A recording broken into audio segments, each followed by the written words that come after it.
Un Real Madrid encore à la dérive. Attention à la crise. Salut les fraudes, j'espère que vous allez bien. On se retrouve pour une nouvelle vidéo. Et nouvelle vidéo débrief du match entre le Real Madrid et l'AC Milan. Victoire 3-1 de l'AC Milan. Le Real Madrid, deuxième défaite de suite. Après le 4-0 encaissé contre le Barça, tu perds ce soir 3-1. Deux défaites de suite à la maison au Bernabeu. Deux défaites en 4 matchs en Ligue des Champions. 7 buts encaissés sur les 2 derniers matchs. Ça commence à devenir très compliqué. Ça devient compliqué en termes de résultats, ça devient compliqué sur le terrain, ça devient compliqué en dehors du terrain avec Monsieur Carlo Ancelotti. Ce soir, j'ai des choses à dire et je vais parler notamment de Monsieur Carlo Ancelotti parce qu'il y a pas mal de choses à dire sur l'équipe, mais aussi sur Carlo. Avant ça, comme d'habitude, merci à toutes les personnes qui ont été présentes sur le live. J'ai commenté le match en live et on l'a vécu ensemble, donc merci à vous. Et merci à ceux qui prendront 2 secondes pour mettre le petit pouce bleu et le commentaire pour le référencement. Vous êtes les gouts. Et on est parti maintenant pour ce débrief et on va commencer tout de suite par la composition de départ du Real Madrid. Et moi, il y a quelque chose que j'arrive pas à comprendre dans ce Real Madrid, c'est la présence de Tchouaméni. Tchouaméni au milieu de terrain, il faut arrêter. Tchouaméni peut faire des bons matchs en défense centrale, il peut aider le Real Madrid en défense centrale, mais au milieu de terrain, c'est un désastre. Et je ne vois pas comment dans cette équipe du Real Madrid, Luka Modric, vieillissant, qui fait pas des performances extraordinaires maintenant cette saison parce qu'on le sait, l'âge est là aussi. Donc tu mets Tchouaméni et Luka Modric devant Camavinga. Mais moi, il faut m'expliquer. Ça, il faut m'expliquer. Tu as des joueurs comme Brahim Diaz, comme Arda Güler qui voient pas le jour alors que le Real ne met pas un pied devant l'autre. J'arrive pas à comprendre. Donc ça, c'est la première dinguerie que je vois. Derrière, sur le côté droit, forcément, tu t'attends à un Lucas Vazquez qui va être là et qui va devoir gérer les assauts de Leao et Théo Hernandez. Donc on savait déjà avant même le match que ça allait être compliqué pour Lucas Vazquez et ça n'a pas loupé. Ça a été compliqué pour Lucas Vazquez. Mais moi, aujourd'hui, dans ce match entre le Real et le Milan, je vois un Reinders côté Milan qui a totalement roulé sur cette rencontre et qui a été le métronome au milieu de terrain. Mais je vois un Real Madrid qui coule totalement. Et pourtant, c'était un début de match qui était bon pour le Real. Les 15, 20, 25 premières minutes du Real sont bonnes parce que tu as un Real qui est bien en place, un Real qui presse, un Real qui récupère des ballons, un Mbappé qui presse et qui récupère des ballons. Je pense que vous l'avez vu aussi, les gars. Sur les premières minutes, Mbappé pressé. Donc, tu avais une équipe qui était plus cohérente avec des milieux qui étaient là sur les seconds ballons, avec le Real qui se créait des situations, avec un Mbappé qui était à l'aise dans ses dribbles. Je l'ai dit en live, les gars. Au bout de 4 minutes de jeu, je disais Mbappé a l'air en jambes ce soir. Et il arrivait par des dribbles, il se créait des occasions, il frappait, il y avait des arrêts de Maignan, c'était à côté, mais il était quand même bon, il arrivait à dribbler, à passer quelques joueurs, c'était pas le mauvais Mbappé qu'on connaissait. Et ça s'explique parce qu'Mbappé était sur le côté droit sur le début. Tout simplement. Chose que je répète depuis très longtemps. Mais ça, on va y venir après. Mais le Real Madrid fait un bon début de match. Le début de match est bon. Le problème qui se pose, il arrive encore, c'est l'ouverture du score à la 11e minute sur le coup de pied arrêté. Sur le coup de pied arrêté, c'est quand même dingue qu'il soit frappé premier poteau, que tu as Tchouaméni devant Tcho, que tu as Militao qui est derrière Tcho, que les deux sautent. Mais que Tcho ne saute pas et que c'est lui qui prenne la balle et qui marque. Sans sauter, Tchouaméni saute, Militao saute. Les deux ne touchent pas la balle. Mais à un moment donné, Tchouaméni, je ne sais pas à quoi il servait. Son saut là sur le côté qui servait à rien, il regarde ce qui se passe derrière. À un moment donné, Tchouaméni, les dingueries, ça suffit 2 minutes. C'est pas la première fois que Tchouaméni coûte des points. Et aujourd'hui, tu fais une bonne entame de match et tu te fais punir à cause d'une mauvaise défense sur les coups de pied arrêtés. Derrière, tu continues de bien jouer. Le Real Madrid continue de pousser, continue d'essayer de se créer des situations. Et tu arrives à récupérer un penalty grâce à Vini qui fait un énorme travail sur le côté gauche, penalty intelligemment récupéré grâce à un bon 1-2 avec Bellingham, ballon piqué au-dessus du tacle du défenseur et derrière c'est les deux jambes qui sont pris, penalty transformé par Vini, Panenka. Tout va bien, le Real continue, le match est toujours bon du Real. Mais derrière arrive cette deuxième erreur, l'erreur de Tchouaméni qui va rendre ce ballon encore une fois au milieu de terrain milanais et ça part vers l'avant et ça se crée l'occasion, frappe par Edlounin, c'est repris par Morata, but 2-1. En fait, le problème qui se pose aujourd'hui pour le Real Madrid, c'est qu'il y a un Real Madrid qui n'arrive pas à se trouver, un Real Madrid qui n'est pas cohérent, un Real Madrid qui n'a pas de collectif, c'est des joueurs empilés les uns les autres mais qui n'ont aucun automatisme. automatismes. Et tout ça s'explique à cause de Carlo Ancelotti. Et là, c'est totalement réel. Parce que Carlo Ancelotti force avec Mbappé, parce que Carlo Ancelotti force avec des compositions avec Valverde à droite. Mais Valverde à droite, pourquoi tu fais ça? Valverde est le joueur qui a reçu, si je dis pas de bêtises, le plus de trophées d'homme du match depuis le début de saison. Il fait un début de saison très bon au milieu de terrain. Tu vas le mettre à droite pour venir couvrir Lucas Vazquez. Et après, ça s'étonne que Valverde soit un petit peu moins bon, qu'on voit un petit peu moins Valverde. Mais forcément, parce que Valverde a le rôle ingrat de devoir rester derrière pour venir aider Lucas Vazquez. Bellingham à gauche, c'est quoi ces conneries? Même si Bellingham fait pas un mauvais match ce soir, tu mets Bellingham à gauche qui doit quitter l'axe, qui n'est pas dans l'axe, là où il a été très bon la saison dernière. Donc tu fais bouger Bellingham. Là où Bellingham est meilleur dans l'axe, là où Valverde est meilleur aussi en milieu central. Tu fais bouger les deux. Mbappé, tu le mets neuf, c'est pas son poste. Encore une fois, et tu le vois ce soir, Mbappé numéro 9, disparition. Disparition. On a vu Mbappé 25 minutes. Derrière, disparition. On l'a vu quand il était à droite.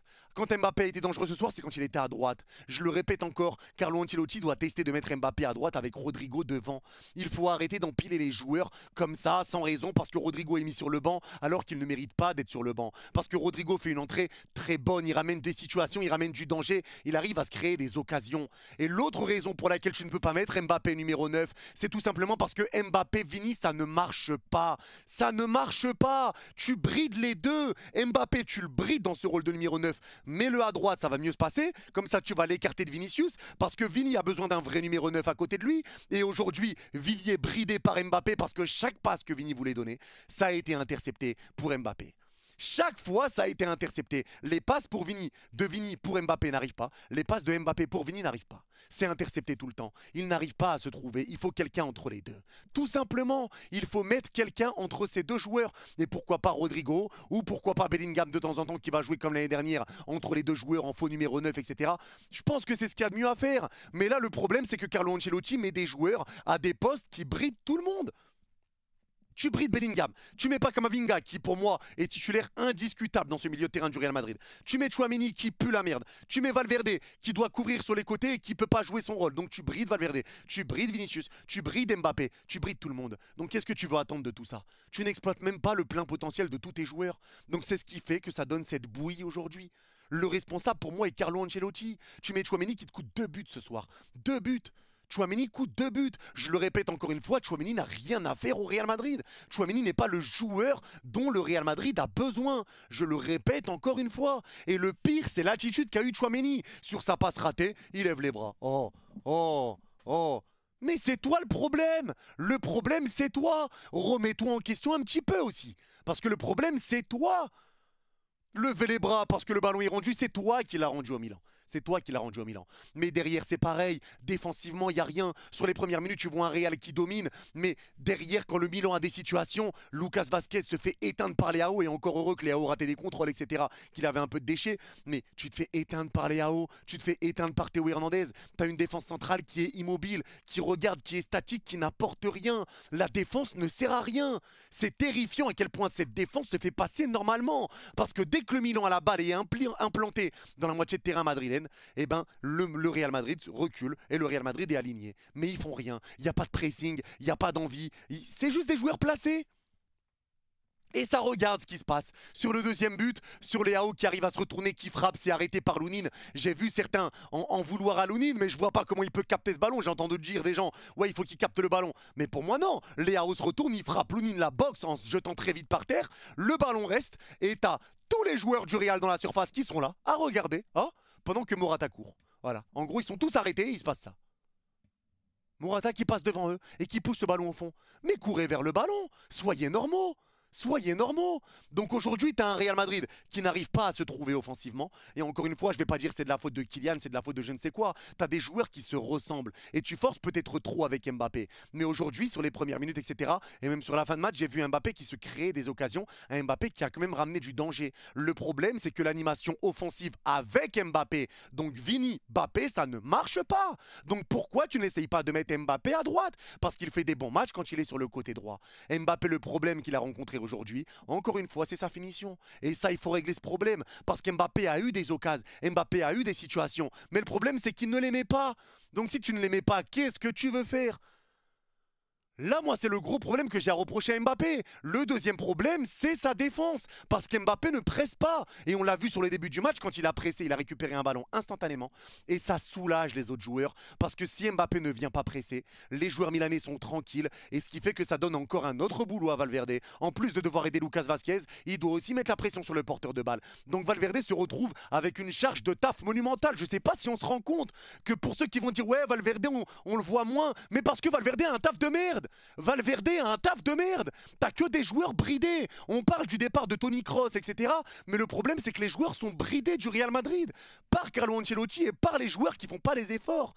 Tout simplement, tu les mets à des endroits qui sont pas à leur poste et derrière, tu as des joueurs qui font pas d'efforts. Donc c'est eux qui doivent compenser. Et derrière, ben, tu compenses, tu te fais prendre dans le dos, t'es plus à ta place et tout le monde est déplacé parce que Bellingham, Carlo Ancelotti l'applaudit quand il repart dans l'axe. Mais ça aussi, c'est du foutage de gueule. Mets-le dans l'axe directement. C'est parce que juste, tu veux pas que Bellingham soit frustré. Donc tu applaudis, tu lui dis de temps en temps, vas-y, va un petit peu dans l'axe. Mais parce que tu ne veux pas qu'il soit frustré, mets-le dans l'axe directement pour faire ça. C'est quoi ces conneries ? C'est quoi ces conneries ? Tu brides tes joueurs. T'as une équipe qui peut être monstrueuse, mais que tu brides. Et moi, c'est ça que j'arrive pas à comprendre. Et aujourd'hui, encore une fois, le Real passe à côté. Ça a été un Real qui a été vraiment dans le dur. Un Vini qui s'est donné sur la première mi-temps. Un Vini qui a essayé en deuxième. Un Vini qui a été, voilà, une bonne première mi-temps. Pour moi, une deuxième moins bonne. Mais en tout cas, c'est un Vini qui a tenté. Mais le problème, c'est que Vini a eu beaucoup de déchets ce soir. Il a eu beaucoup de déchets, même s'il récupère un pénalty et qu'il le transforme. Ça, c'est très bien. Mais il a eu beaucoup de déchets. Des passes ratées et surtout les passes vers Mbappé. Mon Dieu, je crois qu'il a tenté 10-15 passes pour Mbappé. Les 10-15 ont été intercepté par un joueur de Milan. Il n'arrive pas à se trouver. Il faut l'équilibre entre les deux et ça, je le répète. Et je pense qu'Mbappé à droite, ça va faire du bien avec soit Rodrigo devant, soit Bellingham en faux numéro 9 pour retrouver la position axiale. Forcément, sur le côté au milieu de terrain, eh ben, tu avais des joueurs écartés. Modric, 39 ans, à un moment donné, il faut aussi arrêter de se foutre de la gueule du monde. Tu mets pas Camavinga qui a été le seul à sortir la tête de l'eau contre le Barça. Tu préfères mettre Modric alors que Modric se retrouve que à côté de Tchouaméni qui est tout simplement ignoble et que derrière, tu as Bellingham et Valverde qui sont sur les côtés. Donc Modric n'est que à côté de Tchouaméni. Que veux-tu que fasse Modric aussi? Modric, j'ai pas trouvé un grand Modric ce soir. Ça a été compliqué, mais ça se comprend encore avec son âge. Tchouaméni titulaire, mais on marche sur la tête. On marche sur la tête. Le milieu de terrain, ça a été compliqué. La défense, ça a été ignoble. Offensivement, pas d'animation parce que tes choix sont mauvais. Tout simplement. Et ça, je vais le répéter encore une fois. Les choix du Real sont mauvais. Et tu vois un Real Madrid qui est ignoble, un Real Madrid qui joue mal parce qu'il n'y a rien, il n'y a pas de tactique, il n'y a pas de plan de jeu, il n'y a pas de stratégie, il n'y a pas de cohésion, il n'y a pas d'entente, il y a des joueurs qui se placent n'importe comment, il n'y a aucune cohérence, il n'y a aucune cohérence. Tu as un Bellingham qui essaye de venir faire jouer les autres, qui essaye de porter la balle et de jouer avec les autres, mais il n'y arrive pas parce que les passes sont dans le mauvais tempo, parce que tu ne sais pas où se placer les autres, etc. Donc ça, c'est logique. Ça, c'est logique. Ça n'a plus rien à voir avec le Real de l'an dernier. Comment le Real peut s'écrouler à ce point? Mais il faut aussi changer quand des choses ne vont pas. Ça ne marche pas avec Mbappé, teste avec Rodrigo. Qu'est-ce qui t'empêche de le faire? Parce qu'en plus, apparemment, c'est un caprice de Florentino Pérez, Mbappé. Teste avec Rodrigo. Camavinga, comment tu ne peux ne pas le mettre ce soir? Après les matchs qu'il te fait depuis son retour de blessure. Et quand tu sais à quel point ça marche bien avec Bellingham. J'arrive pas à comprendre et j'ai l'impression qu'Arda Güler a insulté la mère de Carlo Ancelotti. J'ai l'impression que Brahim Diaz a insulté la mère de Carlo Ancelotti. Il y a des choses que j'arrive pas à comprendre sur tous les matchs qui ont été joués, les gars. 12 matchs de Liga, 4 matchs de Ligue des Champions. On n'a jamais vu Mbappé à droite. Et pourtant, à chaque fois qu'Mbappé prend le ballon et qu'il est côté droit, c'est là qu'il est dangereux. J'arrive pas à comprendre. J'arrive pas à comprendre. Et maintenant, il faut aussi parler clairement. Si le problème, c'est qu'Mbappé ne défend pas, eh ben tu lui dis, tu défends pas, tu sors. Tu défends pas, tu sors. Ici, tout le monde fait les efforts, sinon tu sors. Pourquoi se rabaisser comme ça, laisser Mbappé et forcer? Si quelqu'un fait pas le travail que le coach attend, il sort. Personne n'est au-dessus du club. Franchement, c'est incroyable. Et quand tu vois le Real de l'an dernier, le Real des saisons passées, c'est un Real qui est solide, un Real qui est cohérent. C'est pas le meilleur football à regarder jouer, mais c'est un Real qui est solide sur toutes les lignes. Ils sont là sur les deuxièmes ballons, ils sont bons dans leur pressing, ils sont solides défensivement, ils sont bien alignés, ils ont quand même la maîtrise de la balle, ils ont la maîtrise des situations. Aujourd'hui, le Real Madrid sans ballon, c'est Casper le fantôme qui court sur le terrain. C'est la meuf de Scream qui se fait courir après par le mec avec un couteau. Ah, ils savent pas où donner de la tête. C'est des joueurs mal placés qui sont là et qui savent pas quoi faire et qui se font prendre dans le dos très facilement avec des défenseurs qui se jettent ou qui sont trop hauts et j'en passe.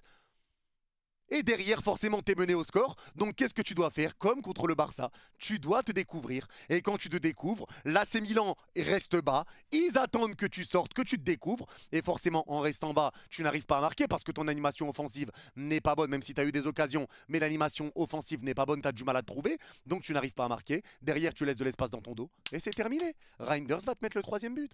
Sur un gros travail de Leao côté gauche et un bon travail de Tammy Abraham au départ. Tu te fais éteindre. Le Milan est venu jouer avec ses armes. Ils sont venus avec leur plan de jeu et ils l'ont bien fait. Ils sont venus solides défensivement. Ils sont venus avec un très très bon travail au milieu de terrain. Avec un Leao qui faisait que de rester devant. Le Milan a fait un bon match ce soir. Le Milan mérite sa victoire parce que le Real a totalement choqué. Le Real a choqué, ça a été dur. Et pour moi, cette défaite, elle va clairement pour Carlo Ancelotti, je vous le dis clairement. J'ai entendu des gens parler d'Mbappé, dire que Mbappé, etc. etc. Mais aujourd'hui, pour moi, le problème ne s'appelle pas Kylian Mbappé. Pour moi, le problème s'appelle très clairement Carlo Ancelotti. Il faut qu'il arrête de mettre les joueurs pas à leur poste parce que ça bride tout le monde. Tu brides Bellingham, tu brides Valverde, tu brides Vinicius, tu brides Mbappé, tu brides tout le monde. Tu joues avec Tchouaméni, donc là, tu brides l'équipe totalement. Et ce qui fait que lui bridé, plus lui bridé, plus lui bridé, plus lui bridé, ils ont des top qualités, mais tu les fais jouer à ce niveau-là. Tu peux exploiter un 100% d'un joueur, tu le fais jouer à 30%. Parce qu'il doit faire des choses qu'il ne sait pas faire. Parce qu'il fait des choses qu'il n'aime pas faire ou des choses qu'il n'est pas habitué de faire. Il n'y a aucun sens. Il n'y a aucun sens. Le problème, c'est que ce Real Madrid-là n'a aucun équilibre. Et attention à ne pas retomber dans les années des Galactiques. Il ne faut pas retomber là-dedans.